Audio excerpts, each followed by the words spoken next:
última palavra do ABCD do discipulado. A de amor, B de Bíblia, C de compromisso. Você está com o resumo? Você tem o resumo aí? D de devoção. Quando a gente falou do B de Bíblia, a gente falou de onde a gente se encontra com Deus. Quando a gente falou do A de amor, a gente disse o princípio de tudo. Quando a gente falou da letra C de compromisso, a gente falou de onde começa a nossa resposta a Deus. Mas quando a gente está discipulando pessoas, quando a gente está sendo discipulado por Jesus Cristo, a gente precisa que entender que o D de devoção é, antes de tudo, a nossa aprendizagem contínua de andar com Deus. A gente nunca para de aprender. Eu estava falando para o pastor Zé, né? A gente tinha conversado, eu, pastor, nosso irmão Pedro Miranda, antes de eu ir semana passada pregar, de que nós precisamos fazer um evento de acampamento grande com a igreja. Nós estávamos sonhando. E depois de 30 anos de fé, eu vi algumas coisas nesses 2 acampamentos que me trouxe à memória novas aprendizagens. Eu já perguntei para a Bel, uma música que eu ouvi, que cai direitinho para a gente, para a próxima série que vamos começar quarta-feira que vem. Porque você nunca deixa de aprender de Deus, se você tiver devoção. Diga comigo, aprender de Deus nunca acaba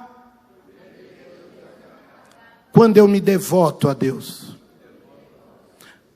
O que é devoção, Oswaldinho? Por que a gente sempre vai aprender a andar com Deus continuamente? Vamos definir o que é, antes de tudo, devoção. Devoção é ação ou resultado de devotar-se. Sinônimo de dedicar-se a alguém ou a algo. Na América do Sul, os cristãos da igreja de Roma dizem, eu sou devoto de, ou eu sou devoto da. Ele está dizendo, eu me dedico aos caminhos daquele, ou eu me dedico aos caminhos daquela. Devoção é um forte sentimento também. Um forte sentimento de permanecer ligado e de se religar a Deus em Cristo Jesus. Essa coisa boa que a gente sente, ou essa coisa ruim, né? Às vezes você tem que viajar a trabalho num domingo, você não vem para a igreja, você não sente uma coisa estranha? Parece que está faltando algo. O que é aquilo? É o seu sentimento de estar ligado a Deus, é o mínimo sadio da sua religiosidade. Devoção é esse sentimento de venerar, de admirar, de ficar assim, pasmo, por amor. Pessoas que são devotas a Deus, são pessoas que são dedicadas a Deus, e porque são dedicadas a Deus, querem perceber mais de Deus em cada momento. E quando elas não estão percebendo Deus, elas sabem dentro de si que algo está faltando. É muito comum a gente ter a disciplina de buscar a Deus logo pela manhã, em oração, em leitura bíblica. Esse exercício se chama vida devocional, de você se dedicar a ouvir a Deus, a perceber Deus. E deixa eu te dizer uma coisa, Deus é o primeiro a querer que a gente cresça num sentimento de aprender dele, amém? Ele é o primeiro.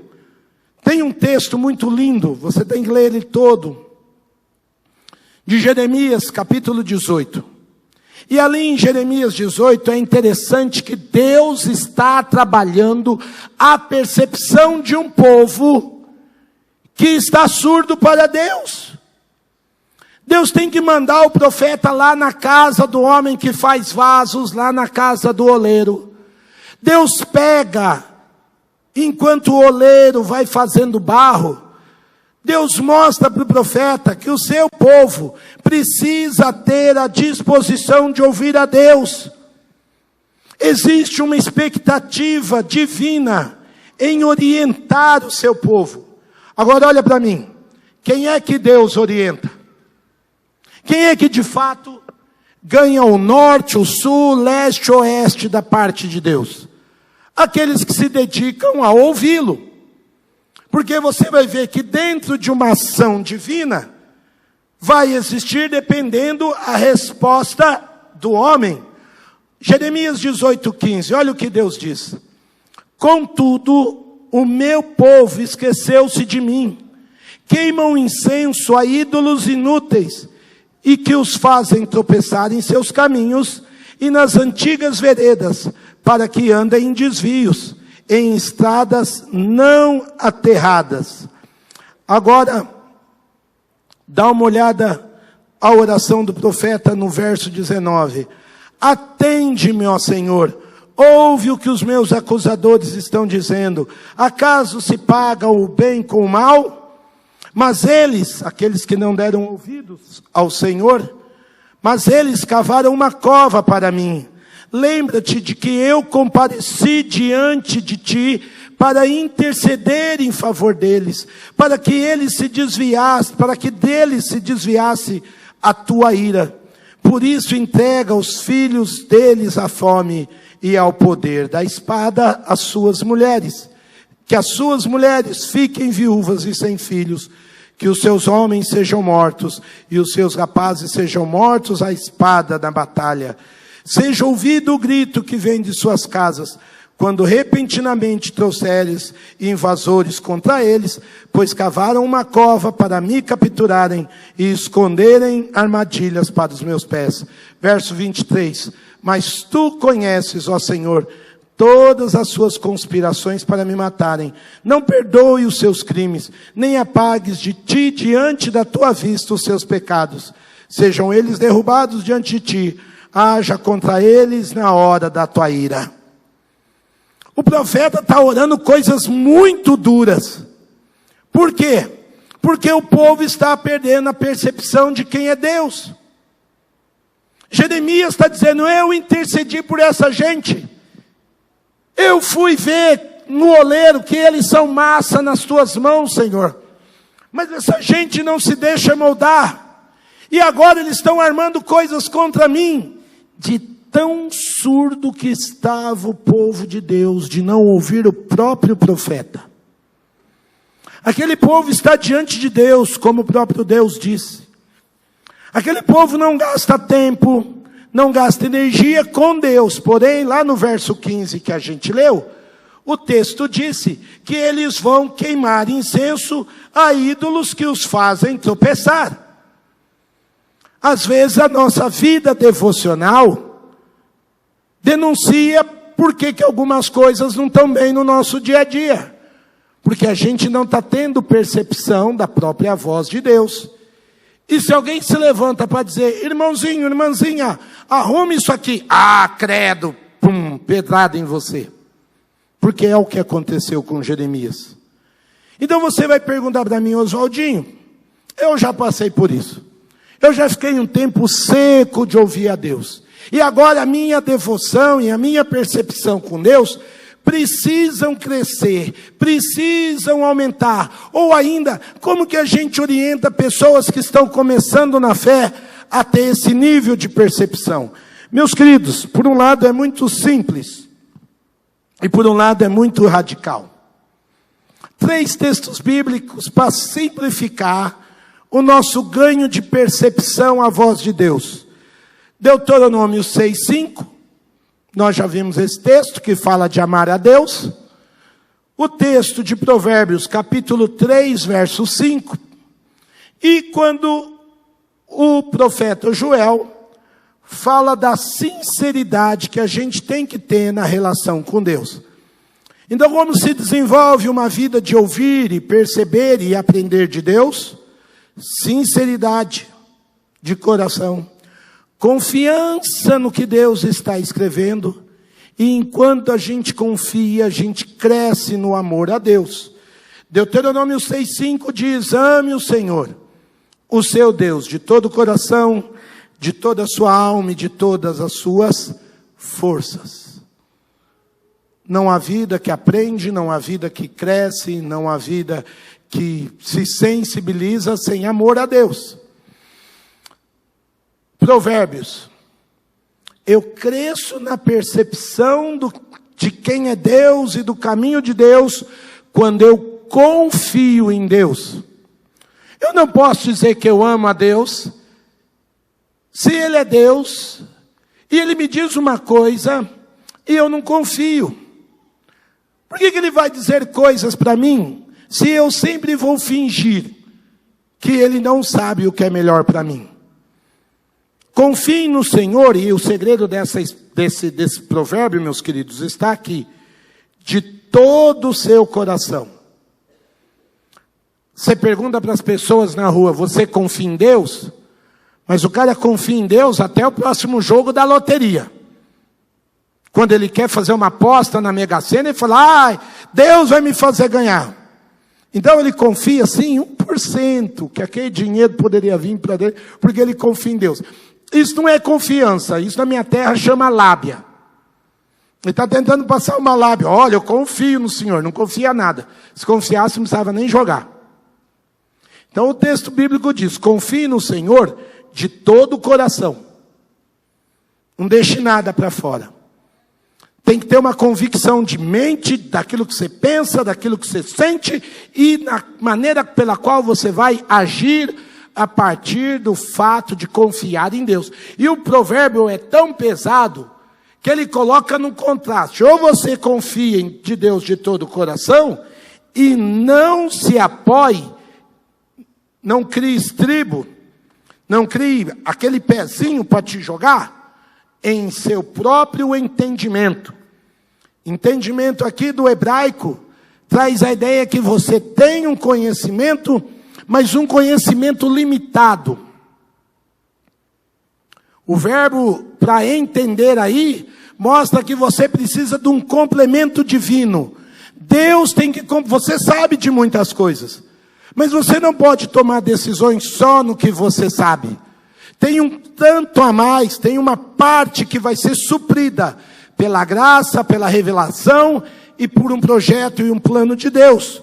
Então é nessa hora que você precisa confiar de todo o coração.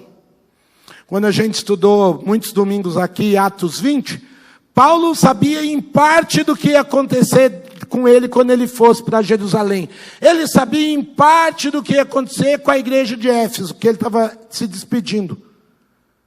Então ele não confiava no seu próprio entendimento. Ele confiava na direção e na misericórdia de Deus. Essa é uma luta. Essa é uma luta que a gente tem para ter certeza de que está ouvindo a Deus, que está percebendo a direção de Deus. E mais, a sinceridade acima de tudo. O profeta Joel, capítulo 2, verso 12, vai nos direcionar. Agora, porém, declara o Senhor, voltem-se para mim de todo o coração. De novo, todo. Com a sua alma, com o seu físico, com jejum, com sua emoção, com a sua transparência. Porque ninguém consegue chorar mentindo.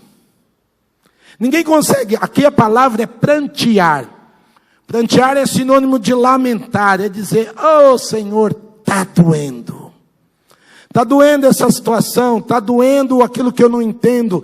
Está me machucando, isso me traz um pranto. Sinônimos. Quando Ana vai chorar diante de Deus, no primeiro livro de Samuel, capítulo 1, o sacerdote Eli acha que ela está até embriagada.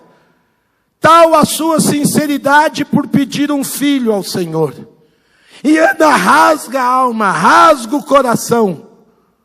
O sacerdote olha e fala, essa mulher já está de manhã. E ela fala, não, meu Senhor, eu estou lamentando, pranteando. Quando a gente jejua, a gente está dizendo, Deus, esse pão me é agradável, esse alimento é agradável. Mas eu quero me agradar que o Senhor seja a minha direção, que o Senhor seja a minha resposta. A rainha Esther chama o povo todo para jejuar. Por quê? Porque como nação, nós precisamos mais da direção do Senhor, mais da resposta do Senhor do que o pão de cada dia. A ideia do jejum não é negociar com Deus, não é fazer barganha com Deus, não é fazer troca com Deus, é ministrar a nossa extrema dependência da vontade do Senhor. Ou o Senhor me mostra, ou o Senhor me revela, ou o Senhor me direciona, ou o pão, como diz Jó, não me tem gosto ao paladar. Esse é o sentido. Não dá para jejuar com falsidade. Primeiro porque jejum não é uma coisa que o corpo gosta. O que você comeu de bom aí no feriadão? Eu já sei que o pastor Zé comeu.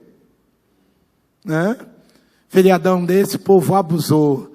Aí lá no acampamento, de Jandira, tinha uns irmãos bons de garfo. E a equipe maravilhosa que estava fazendo lá, era a primeira vez que essa equipe estava trabalhando junto. Os irmãos venciam a equipe. Se você demorar de chegar lá, olha que os irmãos falavam, para que acabou, nós estamos fazendo mais. Porque o jejum não é um negócio que a gente gosta de fazer assim no acampamento, um feriado, uma chuvinha dessa. Agora, se você tem um filho no hospital, agora, se o seu casamento está entre a vida e a morte, aí você não olha para nada. Você fala, não, eu estou de jejum até que o Senhor me traga a resposta. Pode ter um banquete, pode ter uma festa, pode ter o que você imaginar, um feriadão prolongado. Mas quando é uma causa que você precisa da direção de Deus, a sua sinceridade é tão extrema que você até jejua.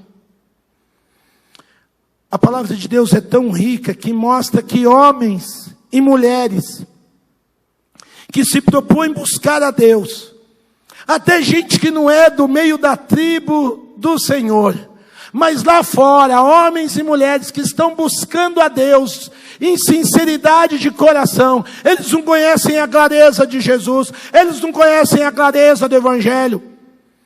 Eu tinha uma amiga, ela disse que o dia que ela veio a entregar a sua vida a Jesus, se tivesse aparecido no céu uma nuvem escrita Jesus, ela tinha entregado o coração dela a Jesus. Tal a fome, a sede, a busca por Deus que ela tinha. Você sabe que a Bíblia tem um exemplo desse? Lá em Atos, capítulo 10, nos versos de 1 a 4, o texto bíblico é lindo, porque diz assim, havia um homem em Cesareia chamado Cornélio. Ele era o líder oficial de 100 soldados romanos, por isso que se diz que ele era um centurião, do regimento conhecido como italiano. Ele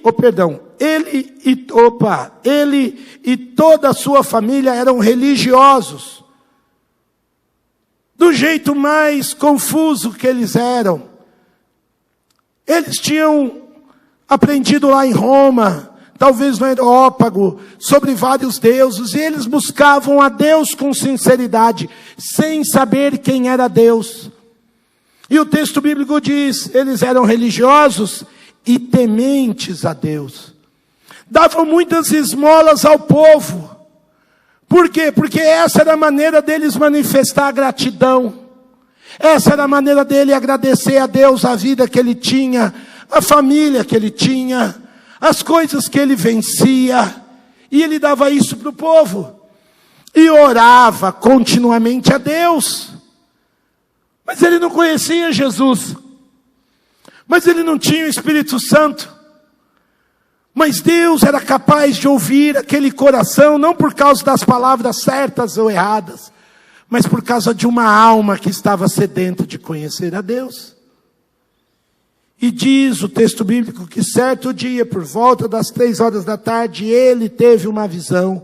E ele viu claramente um anjo de Deus, que se aproximava dele e dizia, Cornélio. A palavra atemorizado é sinônimo de um homem cheio de temor, nos dois sentidos. Atemorizado, Cornélio olhou para ele e perguntou, o que é, Senhor? O anjo respondeu, suas orações e esmolas subiram como oferta memorial diante de Deus. Um homem que não era da igreja, Um homem que não era do povo de Deus. Ele tem a sua vida subindo diante de Deus, porque era alguém que tinha uma lembrança diante de Deus. A ideia de memorial é assim: o Eterno se lembra dele. Quando o povo tem que atravessar o Rio Jordão, Deus manda tirar pedras do fundo do rio e construir um memorial para saber que ali Josué atravessou o Jordão por causa da boa mão de Deus. Aquilo que o Cornélio fazia, subia como um memorial diante de Deus. Deus, eu me lembro do Senhor. Deus, eu quero ouvir a tua voz. Deus, eu estou aprendendo e estou querendo te amar mais. Deus, olha para a sinceridade do meu coração. Senhor, tu sabes que eu confio em ti. E isso tudo somado se chama devoção a Deus. Aleluia. Você pode ler o resto da história em casa. Porque diz que o apóstolo Pedro também tem uma visão de ir a Cornélio, mesmo Cornélio não sendo judeu, mesmo Cornélio ainda não conhecendo a Cristo Jesus. E o apóstolo Pedro prega um sermão sobre quem é Cristo, e no meio do sermão, Pedro ainda estava pregando. Depois você percebe o detalhe aí. Pedro nem tinha feito o apelo, aleluia. O Espírito Santo desce e já enche a casa de Cornélio do Espírito de Deus. Deus não está preso a mim ou a sua religiosidade. Deus está enxergando nessa cidade muitos corações que querem amá-lo, que querem se entregar a Ele, que querem confiar nele, que já dependem dele e que já são sinceros com Deus, mais do que muita gente religiosa. Cornélio está aí para nos dizer que é possível agradar a Deus na nossa pequenez, na nossa limitação, na nossa cegueira. Mas isso não nos impede de querer mais a Deus, para que Deus se revele. Como é que a gente então, Oswaldinho, pode crescer na devoção a Deus? Como é que a gente pode crescer na dedicação da vida? Como é que esse sentimento, como é que essa entrega, como é que essa vida que deixa um memorial, uma marca diante de Deus, pode crescer? Às vezes os crentes não gostam, de falar de medir vida espiritual. Não, meus irmãos. A Bíblia está cheia de referências. De gente que cresce e de gente que não cresce espiritualmente. De gente que se dedica a Deus e de gente que não se dedica a Deus. Eu não posso julgar o meu semelhante. Mas eu posso confrontar o meu próprio coração, amém? Eu tenho que ser hoje melhor do que ontem e amanhã melhor do que hoje. Faz sentido? Eu não posso comparar eu a você, você a mim. Mas que a minha percepção da graça, da misericórdia e a minha dedicação de hoje tem que ser melhor que a de ontem. E a de amanhã tem que ser melhor que a de hoje. Isso tem. E como é que a gente pode ter uma marca disso? Referências da devoção: oração, meditação, adoração e serviço. Você percebe um homem, uma mulher de Deus, que vai continuamente se dedicando e crescendo, e florescendo, e frutificando, e se alegrando, e se enchendo da graça. Como Paulo diz a Timóteo, fortifica-te na graça. Quando você vê um cristão, um discípulo, uma discípula de Jesus, orando, meditando, adorando e servindo. Por que eu digo isso? Porque oração é uma conversa com Deus. É a primeira porta para você se relacionar com Deus. Cornélio orava, Cornélio buscava, e Deus um dia lhe responde. Por quê? Porque oração é um diálogo. Você fala e você ouve. Por isso que oração muitas vezes precisa ser também silenciosa. Você tira um tempo de oração para ficar quieto, ouvindo a Deus. Elias estava mal acostumado a ver Deus no fogo, no terremoto. Mas um dia o Espírito veio falar com ele através de um vento suave. E ali o profeta Elias percebeu que Deus estava. Deus não cabe na nossa caixinha, Deus fala do jeito que Ele quer. A pergunta é se eu tenho parado para ouvir a Deus, amém? Oração é uma expressão de silêncio, de fala. E de novo, assim como no Velho Testamento, Joel 2,12, o Senhor Jesus vai nos dizer que a nossa oração vai ser ouvida pelo Pai das misericórdias, porque ela é uma oração sincera. Mateus 6,7 está resumido aí no seu resumo de devoção. E quando orarem, não fique sempre repetindo a mesma coisa como fazem os pagãos. Ué, pagão que ora? É. Porque esse pagão aqui é sinônimo de alguém que faz por fora, mas o seu coração não está ali. A gente na nossa cultura acha que o pagão é aquele que não tem fé, que não tem religião. Não, Jesus está chamando de pagão aquele que não tem relação de fato com Deus. Eles pensam que por muito falarem, serão ouvidos. Às vezes eu tenho medo de algumas reuniões de oração. Porque parece que as pessoas não sabem conversar.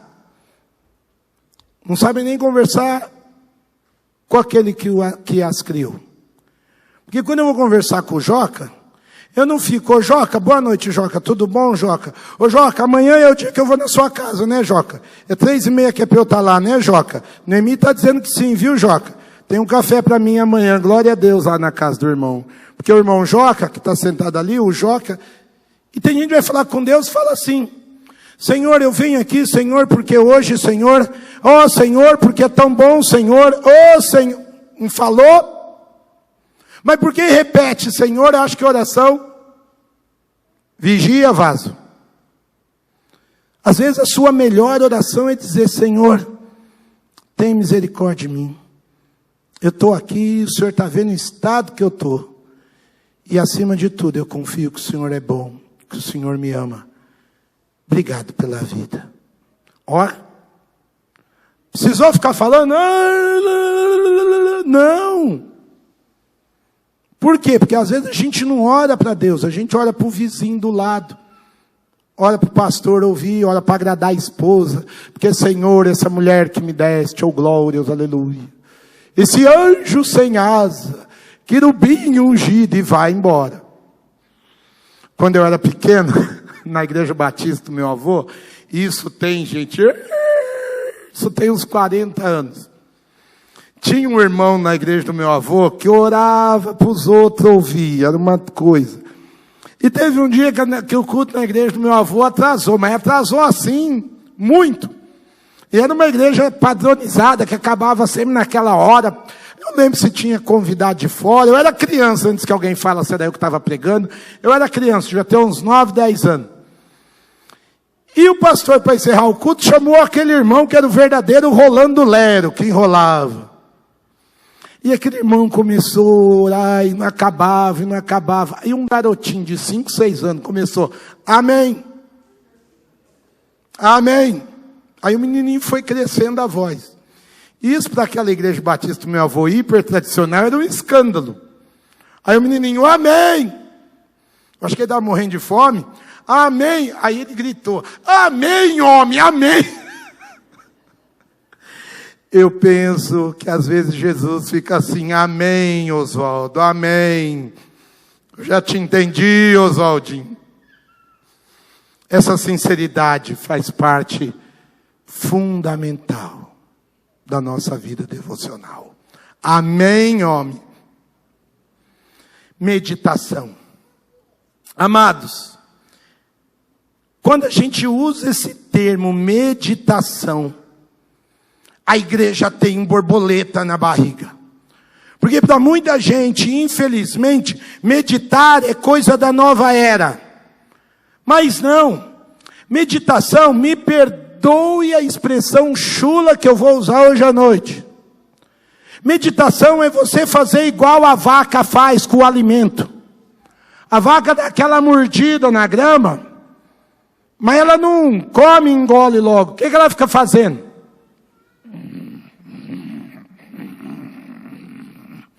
E fica, tirando tudo, extraindo tudo. Eu não posso dizer que ela está meditando, porque ela está usando a boca. Você tem que fazer isso usando a cabeça. Pegar uma palavra, um norte, uma direção, fruto da sua vida de oração, e ficar, meditando, pensando, mergulhando, entendendo, quanto tempo for necessário, usando a sua capacidade. Para quê, Oswaldinho? Para duas coisas: descobrir os pensamentos de Deus a seu respeito, o que não é difícil, porque a gente pega um texto como esse de Mateus, Jesus dizendo: não quero repetição. Será que eu repito? Quando que eu repito? Por que que eu repito?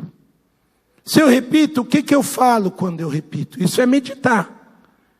E aquele texto ser gasto, até o ponto que eu chego e falo, às vezes a minha oração não passa de repetição diante de Deus. Porque eu vou meditar. Não, quando eu estou muito ansioso, aí eu fico repetindo.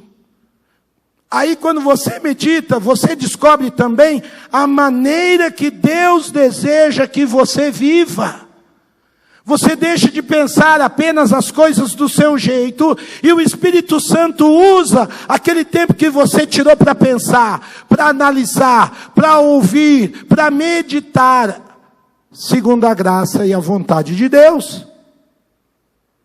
Às vezes tem gente que acha que os pregadores são mágicos, eles pegam um texto, não, eles estudam o texto, e depois que eles estudam, eles oram.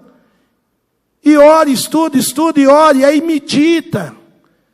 Às vezes você lê um texto e fala, Deus quer falar comigo aqui, mas até que o Senhor fale, leva um tempo. Você vai pegar dali 2 meses aquilo. Por quê? Porque é indispensável meditar na palavra.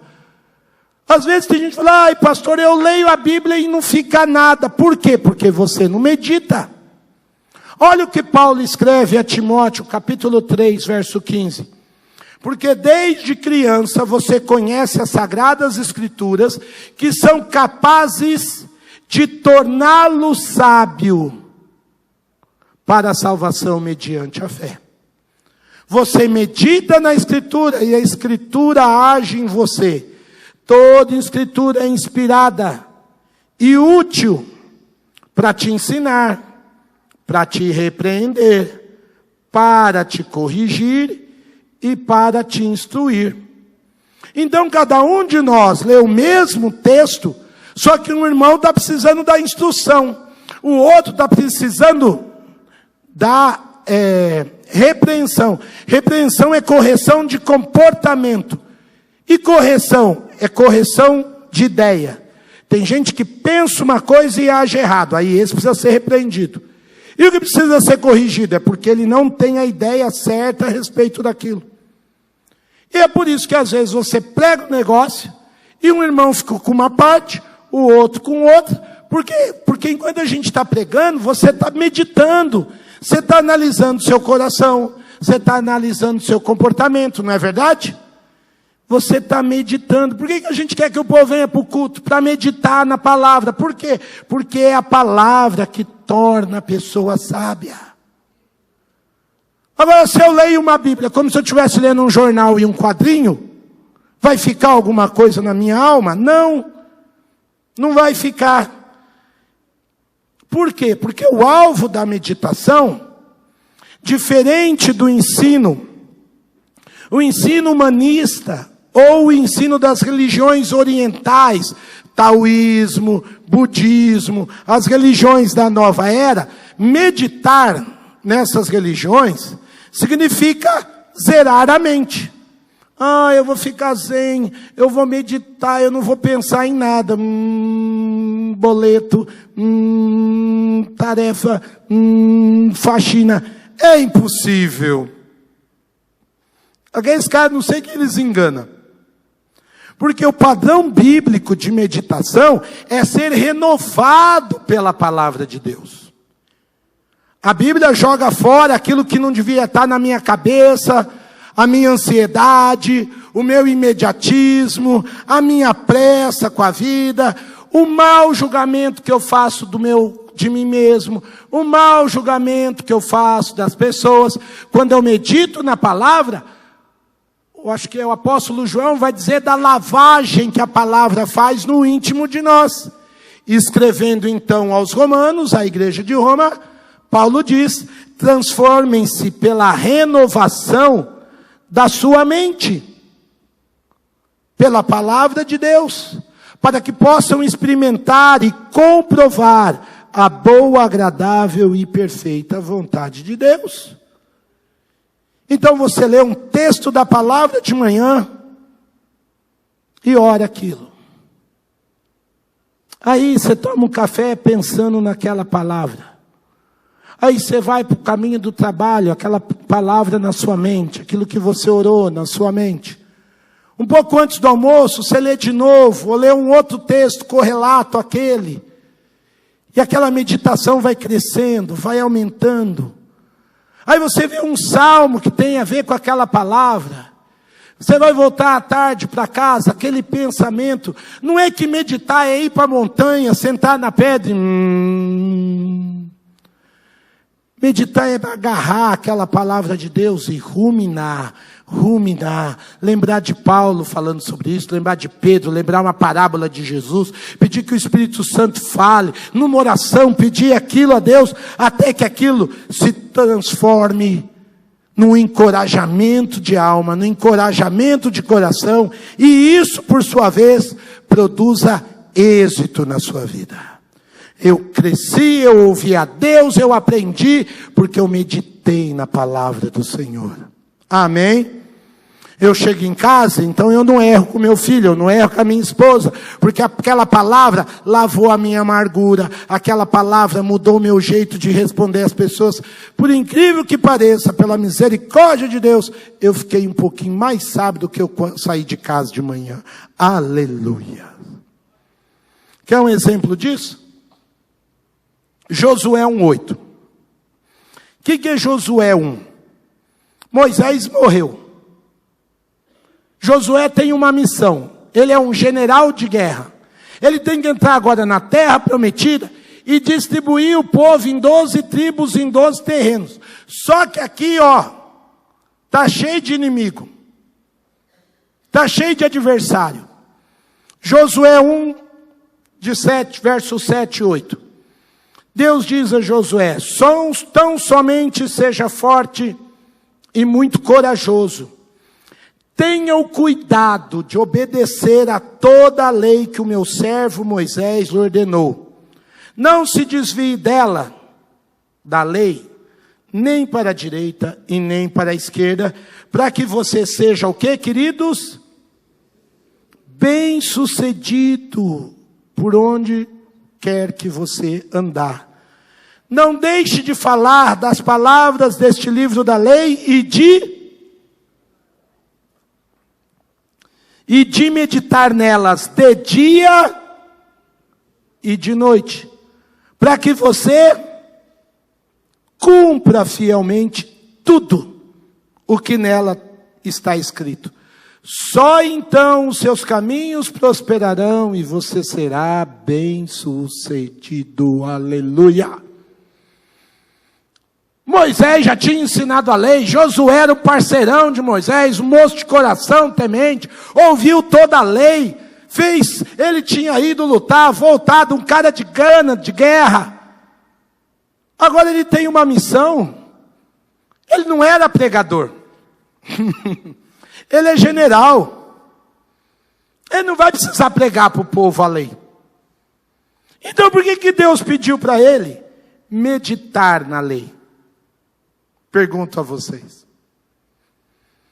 Nós pregadores temos que pensar bastante, cada palavra, a hora. Mas um general precisa meditar na lei. Um estudante precisa meditar. Um comerciante, um empresário, um funcionário público, um professor, um advogado, um caixa. Por quê? Para que você realmente cumpra tudo fielmente o que o Senhor pedir de você. Independente de onde você estiver, você é homem, mulher de Deus para fazer o projeto de Deus acontecer. Sem meditar na palavra de Deus, você pertence só a um grupo religioso que entra, sai, gosta, mas daqui a pouco esquece a palavra de Deus. Por que eu anoto? Por que eu ponho na tela? Por que eu ponho papel na sua mão? Por que a gente fala um tema? Por quê? Porque a gente quer que isso se lacre na sua alma para a glória de Deus. Amanhã você vai estar trabalhando, vai estar no meio de uma luta, no meio de um desafio, mas você ainda vai estar meditando na palavra do Senhor de dia e de noite. E o Espírito Santo vai falar com você. E aí você vai ter uma prova, e você vai passar pela prova, não porque você é sábio em você mesmo, você não confia em você mesmo, como a gente viu em Provérbios. Mas fala, a palavra de Deus me fala para eu me desviar aqui. A palavra de Deus fala para eu não ser bocadura aqui. A palavra de Deus me diz para ser paciente. E porque eu meditei, o Espírito Santo renovou meu coração, renovou meu entendimento. Devoção tem a ver com adoração. Tem um conceito teológico de adoração que eu gosto muito. Adoração é prestar homenagem, reconhecendo a grandeza. É admirar em estado de encanto. Jesus fazia um milagre, as pessoas ficavam maravilhadas. Jesus ensinava e as pessoas ficavam maravilhadas. Elas ficavam encantadas. Quantas pessoas vêm na igreja, triste, abatido, ouve um testemunho de um irmão, e por mais tristeza que haja no coração, ele adora, porque ele sabe que Deus está agindo. A grandeza de Deus se revelou naquela simplicidade, e a pessoa ficou em estado de graça, de encantamento pela bondade de Deus. Adoração não é cantar. Adoração não é falar. Adoração não é pular. Adoração é como eu fico diante de quem Ele é. E eu fico pequeno, porque eu reconheço a grandeza dEle. A música me ajuda a adorar. Os testemunhos me ajudam a adorar. Os testemunhos, o encorajamento do povo, a palavra me ajuda a ver a grandeza dEle.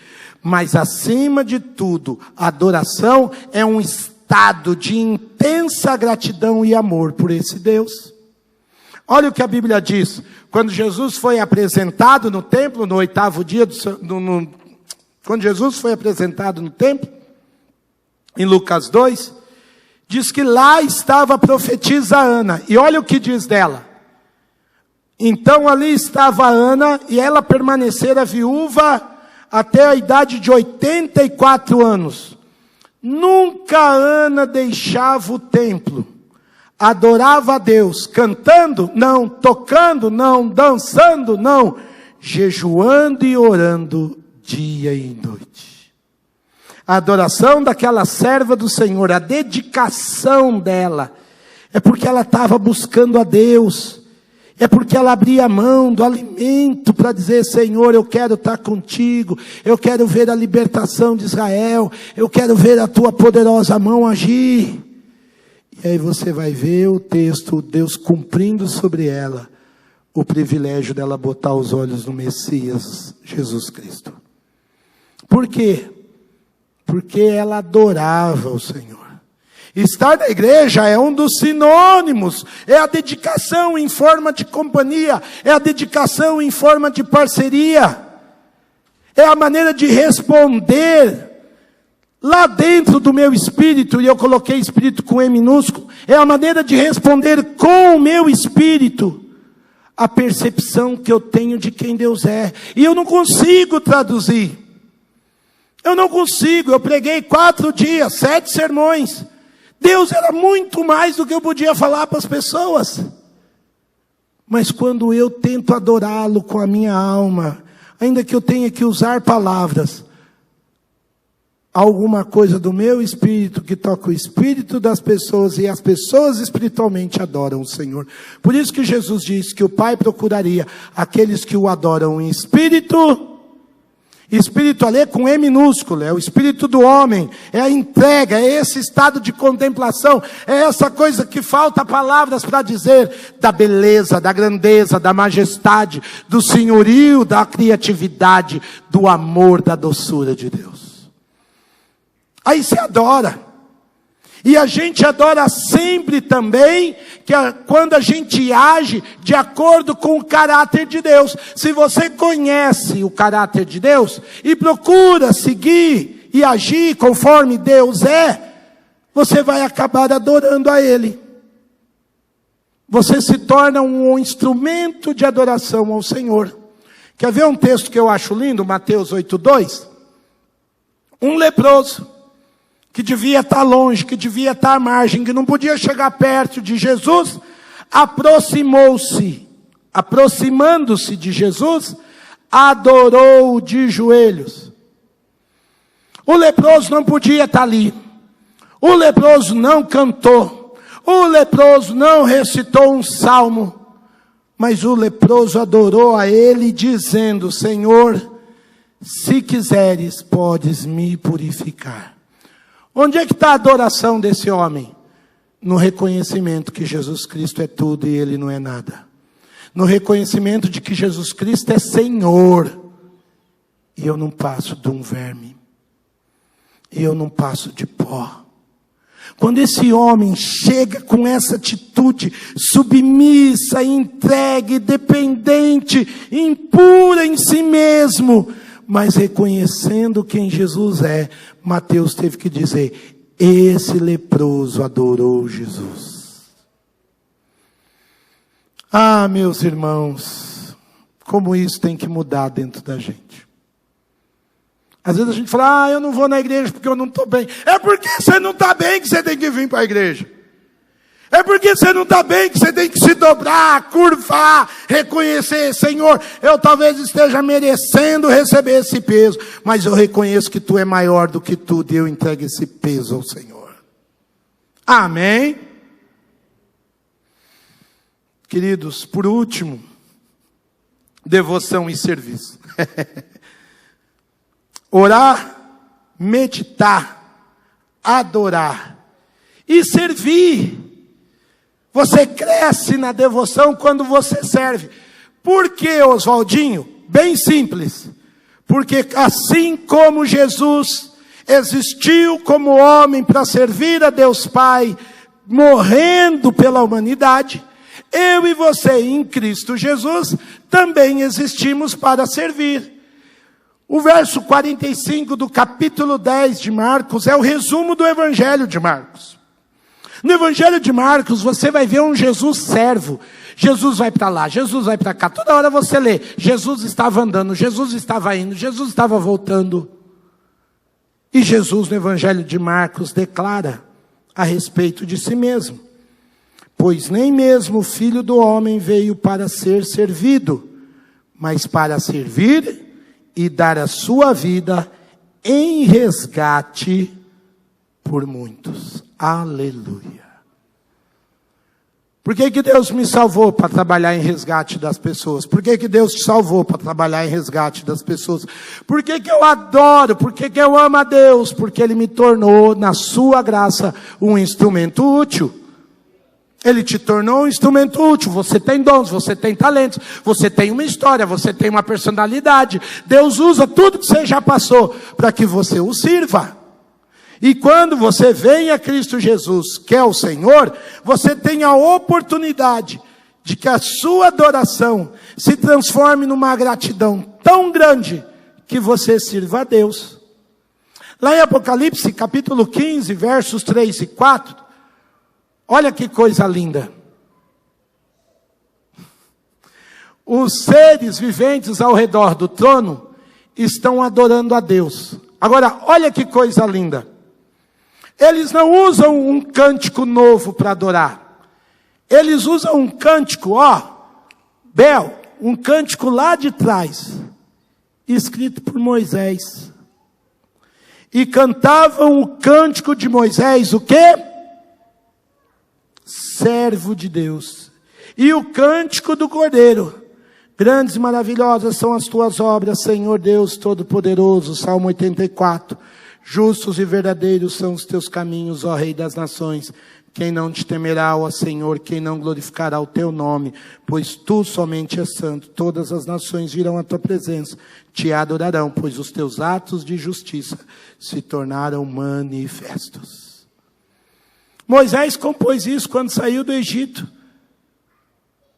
Moisés não era cantor, Moisés não era poeta, ele era legislador da lei e libertador do povo, mas o coração dele estava tão ligado com Deus, que o que ele escreveu, alguém registrou, o que ele expressou, alguém guardou, e aquilo se tornou um cântico e um serviço, porque ele é chamado de servo de Deus, que aquele serviço dele entrou para a eternidade. Irmãos, os nossos serviços podem entrar para a eternidade. O seu testemunho na vida de um homem, o seu testemunho na vida de um colega de trabalho, a atenção que você dá a um estudante, a um amigo de faculdade, aquilo que você faz por tanta gente na igreja, quanta gente se converteu na igreja por causa de uma aula que deram quando ele era criança. Quanta gente se converteu na igreja porque chegou na igreja e ganhou um abraço, um sorriso. Quanta gente se converteu na igreja porque saiu de casa chateado e alguém preparou um chá, um alimento para depois do culto, e ali a pessoa se sentiu animada, encorajada, amada. Não é o serviço da pregação, não, serviços graciosos partindo em adoração a Deus. Moisés nunca está registrado como um grande cantor. Mas aquele dia ele se derramou diante de Deus e aquilo virou um serviço inspirador. Por quê? Porque servo é sinônimo de doulos. Doulos é um escravo do templo. Seriam os primeiros diáconos. Independente da religião, do templo que tinha que ter alguém diariamente para limpar, preparar os sacrifícios, arrumar os materiais de culto. Esse escravo era chamado de doulos. Ou seja, aquele que se entrega à vontade de outro. Não é só um escravo porque tem uma dívida, mas porque ele falou, eu vou servir na casa de adoração, eu vou servir na casa de honra, eu vou servir na casa onde Deus é adorado. No Novo Testamento significa doulos, aqueles cujo serviço é usado por Cristo na expansão e avanço da sua causa entre os homens. Vale a pena servir a Deus. Por quê? Porque às vezes você parece um louco para servir a Deus. Você faz umas coisas, você entra na casa dos outros, você bate palma, você puxa alguém para sentar, você toca alto. Você fala, mas será que Deus usa isso? Deus usa. Deus usa. Deus usa o seu sorriso, a sua dedicação. Deus usa o seu abraço. Deus usa a sua aula. A gente mostra que de fato quer amar, servir, andar com Deus. Quando a gente fala, Senhor, me deixa ser seu doulos. Me deixa ser seu servo. Me deixa abençoar pessoas que por mim mesmo eu nunca conseguiria abençoar. Mas se eu fizer para o Senhor vai transformar isso em bênção, em resgate, em libertação e em cura. Convido você, meu irmão, através da adoração, do serviço, da meditação, estar mais perto de Deus. Nós temos aqui 965 pessoas que não conhecem essas 4 verdades.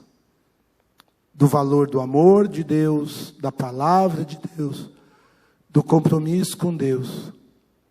965 pessoas que precisam ver gente dedicada e devota a Cristo Jesus, para que eles, através da sua oração, da sua meditação, da sua adoração, da sua oração e do seu serviço, sejam resgatados por Jesus. E depois que eles forem, eles precisarão ser discipulados. Essa série se chama ABCD. Porque isso é só o começo. É só o começo. Você nunca sabe aonde discipular alguém vai levar. Mas em nome de Jesus, eu gostaria de ver você dedicado a dizer: Deus,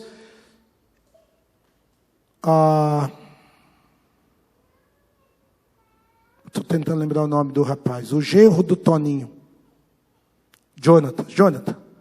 Jonathan me escreveu semana passada dizendo: pastor, as orações do Conexão Amigo estão fazendo efeito. Há anos eu testemunho para uma colega de trabalho que agora aceitou ir na igreja.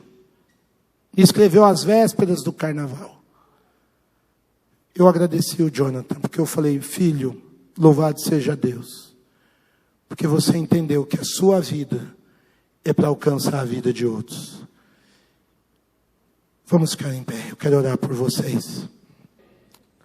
Amado Deus e Pai, nós terminamos essa noite meditando nos teus desafios, meditando na tua palavra que é boa, perfeita e vai tornar o nosso coração mais agradável à tua presença. Porque é isso que essa gente veio buscar hoje à noite, Senhor. Ser mais agradável a ti. Ser mais aprovado na conduta, no pensamento, na alma. Ter uma vida mais próxima da tua bondade, da tua misericórdia. Ser gente mais humilde. Ser gente mais confiante. Ser gente que está aprendendo a amar o Senhor mais a cada dia para a glória e louvor do nome de Cristo Jesus. Então, Pai amado, ó Espírito Santo de Deus, assim como o Senhor invadiu a casa de Cornélio, porque viu naquela casa homens e mulheres dispostos a serem teus servos, invade a cada casa aqui representada hoje à noite. Invade a cada vida aqui hoje à noite. Invade a cada coração, a cada pensamento, a cada alma, de cada homem, de cada mulher, dos que chegaram cansados, dos que chegaram temerosos, dos que chegaram duvidosos, dos que chegaram irados, dos que chegaram ansiosos. Ó Espírito Santo de Deus, invade a cada vida. Traz o teu renovo, traz a tua alegria, traz a tua direção, molda o nosso coração, como moldaste o vaso na casa do oleiro. Que assim como Jeremias, sejamos homens e mulheres intrépidos, ousados, confiantes na bondade e na fidelidade do Senhor. Que o nosso serviço, que a nossa adoração, ó Deus, que a nossa mente esteja mais agradável ao Senhor. Que em espírito e em verdade possamos ser como aquele homem que se humilha e que ao mesmo tempo te adora. Que possamos ser como Josué, que avança, porque a tua palavra avançou no nosso coração. Porque há um renovo do Senhor a cada dia. Ó Pai, é nesse mesmo espírito que clamamos pela vida dessas 965 pessoas. Cada uma delas tem um nome, uma história. Cada uma delas precisa de um irmão e um amigo mais velho. Assim como o Senhor enviou Pedro à casa de Cornélio, envia cada um dos meus queridos irmãos e irmãs nessa noite. Seja aqui, seja lá em São Paulo, ó Deus, seja lá em Brotas, aonde o Senhor enviar os teus filhos. Que eles possam ser como Pedro, cheio do Espírito, para entrarmos nas casas dessas 965 pessoas e abençoar, e resgatá-los, e servi-los para a glória de Cristo Jesus. De igual maneira, abençoa a vida da dona Cida Medon, onde ela estiver. Ó Pai, que ela na sua terceira idade, na feliz idade, perceba o que a profetisa Ana percebeu, que tu és um Deus fiel em todas as coisas, que tu és um Deus bom, e que na velhice podemos dar frutos para a tua glória. Visita com graça e poder, que amanhã ela nem precise passar por esse cateterismo, mas se passar, veja a cura e o resgate do Senhor, para a glória do nome de Jesus. Pai amado, nós vamos nos despedir, nós vamos cada um para um lado, mas queremos ir gratos à tua palavra, gratos à vida daqueles que trouxeram louvor aos nossos lábios nessa noite, grato pela vida daqueles que trabalharam no som, na luz dessa igreja, abrindo uma porta, preparando uma cadeira, limpando esse ambiente. Há outros irmãos que não puderam chegar, por questões físicas, por questões de trabalho. Também leva a tua bênção, onde eles estiverem. E que ao nos despedirmos, possamos estar ainda mais ligados ao Senhor e uns aos outros, para que possamos ver a tua volta, para que ao teu regresso celebremos como nunca antes. E que o amor de Deus o Pai, a graça de Cristo Jesus e as doces consolações do Espírito Santo seja sobre todo o povo de Deus, hoje e sempre, até a sua volta. Amém, amém e amém.